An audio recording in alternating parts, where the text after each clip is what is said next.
नहीं सारे फेवरेट है।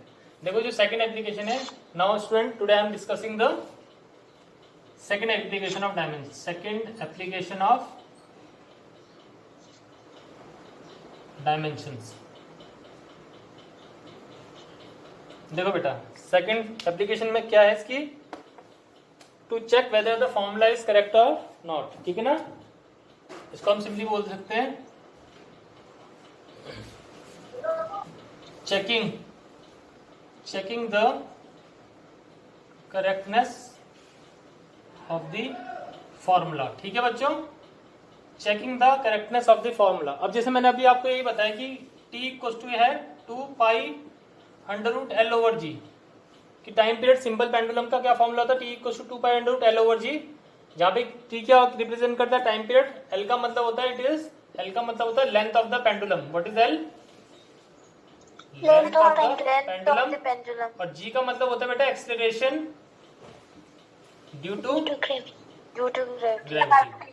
अब बेटा देखो 2 पाई क्या होता है, कांस्टेंट होता है, कांस्टेंट की कोई डायमेंशन नहीं होती। ठीक है, what is 2 pi? It is a constant. ठीक है, तो उसकी डायमेंशन हम क्या लिखेंगे, 1 लिखते हैं बेसिकली।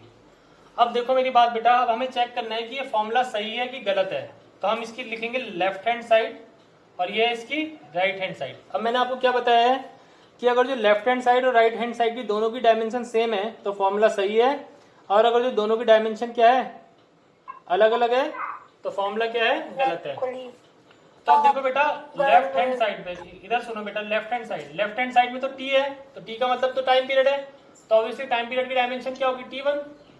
तो जो लेफ्ट हैंड साइड है उसकी डायमेंशन कितनी है बच्चों, बोलो, t1 है।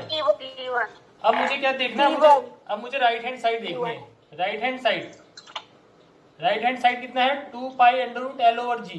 कितना है राइट हैंड साइड में बेटा, 2 pi under root l over g. अब मैंने बोला बेटा 2 पाई की तो कोई डायमेंशन नहीं होगी। अब अंडर रूट एल क्या होता है बेटा, लेंथ होती है। What is L? लेंथ होती है, तो बेटा लेंथ की डायमेंशन कितनी हो जाएगी, L1। और जी क्या होता है, बोलो बेटा व्हाट इज जी?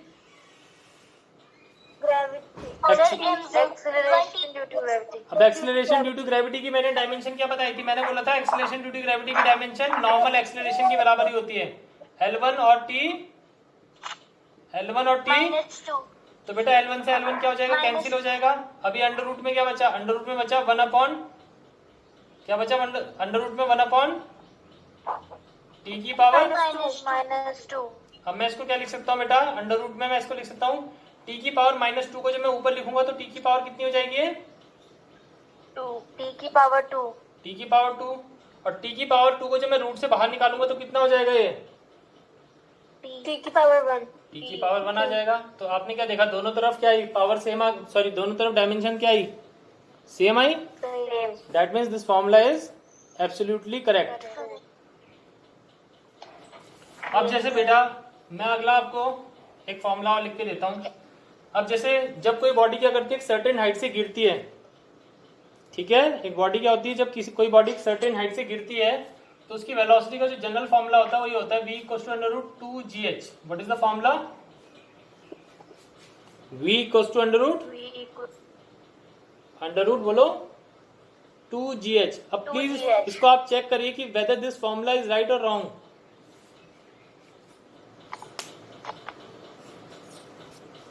ये फॉर्मूला सही है कि नहीं है बेटा, देखो LHS क्या हो जाएगा, LHS इक्वल्स टू है v, तो v की डायमेंशन कितनी होती है, L1,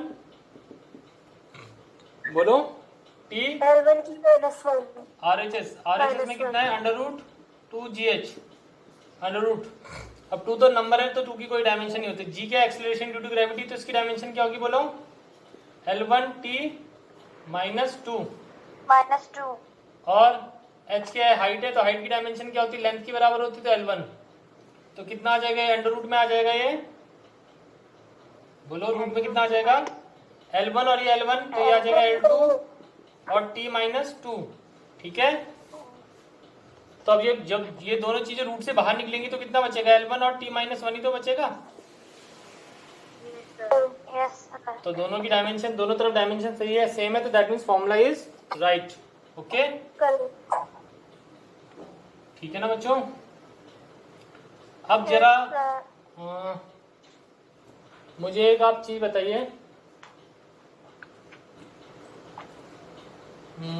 जैसे मैंने आपको एक कोफिशिएंट ऑफ विस्कोसिटी बताया बेटा, एक चीज कोफिशिएंट ऑफ विस्कोसिटी बताया, उसकी dimension. No, sir. No, sir. देखो अब एक और मैं फॉर्मूला बता रहा हूँ आपको, check the correctness of the formula. ये 1/2L under root T/m,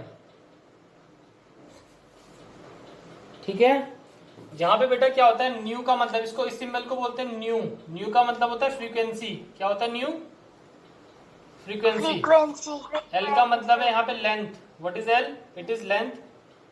T का मतलब है यहाँ पे टेंशन, ठीक है। What is T? It is tension. और जो ये छोटा एम है, छोटा एम का मतलब है mass per unit length. What is small m? It is mass per unit length. अब आपको बताना है whether this formula is right और रॉन्ग।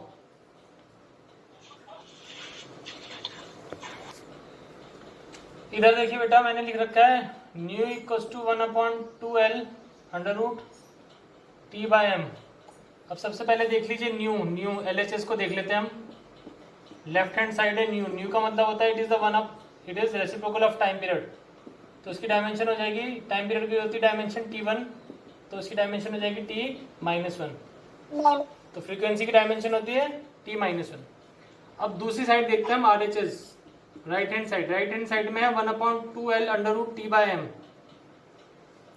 L का मतलब लेंथ है और M का मतलब क्या है? Mass per unit length. और T का मतलब है टेंशन। तो बेटा ध्यान रखना, मास पर यूनिट लेंथ की डायमेंशन होता है, मास पर यूनिट लेंथ का मतलब होता है total mass upon Upon length. Total mass upon total length, ठीक है। तो मास की डायमेंशन होती है m1, लेंथ की L1, तो इसकी डायमेंशन होती है m1L-1, ठीक है बेटा। मास पर यूनिट लेंथ की डायमेंशन याद रखना, the dimension of mass per unit length is m1L-1, ठीक है। तो अब हम इसमें देखते हैं इस फॉर्मूले में। देखिए 1/2, इसकी कोई डायमेंशन नहीं होगी, लेंथ की डायमेंशन हो जाएगी L1, तो 1/L1, ठीक है बेटा। फिर अंडर रूट आता है हमारे पास। टी का मतलब है टेंशन। मैंने बताया था आपको टेंशन का मतलब होता है फोर्स, तो इसकी डायमेंशन फोर्स की बराबर होगी m1L1 T-2। और नीचे क्या है? मास पर यूनिट लेंथ है, तो इसकी डायमेंशन मैंने अभी बताई m1 और L-1, ठीक है बेटा। अब रूट में देखिए m से एक m कैंसिल हो गया, ठीक है बच्चों। अब यहाँ पे क्या बचा? 1/L1 बचा बेटा। और अब रूट की कहानी देख लेते, रूट में क्या क्या बचा? L1 बचा और T-2 बचा। अब देखिए ये L1 ऊपर चले जाएगा, तो L1 एक ऑलरेडी है और T-2 है, और ये नीचे वाला L1 जाके ऊपर क्या आ जाएगा? प्लस L1 हो जाएगा, ठीक है। तो 1/L1। अब देखिए रूट में कितना हो जाएगा? L1 और L1 कितना हो जाएगा? ये हो जाएगा L2 हो जाएगा, ठीक है। और साथ में है T-2, ठीक है बच्चों। बोलो, किसी को कोई डाउट? ठीक है बच्चों, यहां तक सबको क्लियर है? Yes, sir. फिर क्या करेंगे? अब देखिए L2 और T-2 रूट से बाहर आके क्या बनाएंगे? बोलो, L2 और T-2 रूट से बाहर आके बनाएंगे L1 और T-1। और देखो बेटा नीचे एक L1 ऑलरेडी प्रेजेंट है, तो L1 से L1 कैंसिल हो जाएगा, तो यहाँ पे क्या बची डायमेंशन? सिर्फ T-1। तो ये आई RHS की डायमेंशन। और तुम्हें पता है RHS इक्वल टू किसके बराबर आ रहा है? LHS इक्वल टू आ रहा है RHS, क्योंकि LHS की डायमेंशन भी कितनी थी? T-1, और RHS की डायमेंशन भी कितनी आ रही है?